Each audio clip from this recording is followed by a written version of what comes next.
হয় ৰাতিপুৱা 6 বজাত দুটা বাইক গাড়ী মুখামুখি এক্সিডেন্ট হয়। এক্সিডেন্ট হোৱাৰ ফলত দুটা মৃত্যুবৰণ কৰে আৰু দুটা সংকটজনক অৱস্থাত আছে।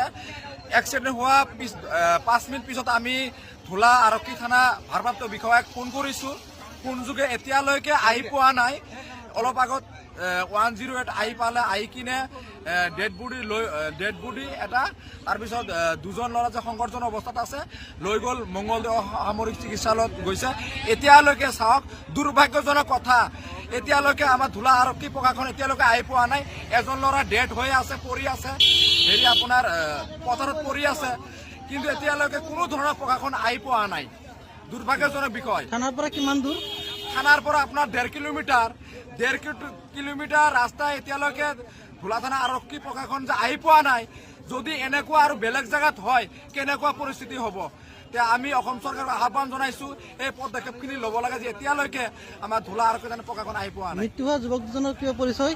হয়, এটা গৰাপুৰী নিষ্পিষা ৰাজ আৰু এটা গাঁও ধোৱা বুলি আমি আধাৰ কাৰ্ডত গম পাইছো। আৰু সংকটজনক দুটা আমি এতিয়ালৈকে নথি পত্ৰ পোৱা নাই। ভাগ্যজনক বিষয়, 1 ঘণ্টা মৃত্যুবৰণ কৰাৰ পিছত কোনো ধৰণৰ প্ৰশাসনে পদক্ষেপ লোৱা নাই। আমি ৰাবি আহিছে গতাই দিছো সামৰিক চিকিৎসালয়ত আৰু 108 ফোন মাৰি কিনে আমি সংকটজনক অৱস্থাত থকা ল'ৰা দুটাক পঠাই দিছো, কিন্তু দুৰ্ভাগ্যজনক বিষয়, এতিয়ালৈকে কোনো ধৰণৰ প্ৰশাসন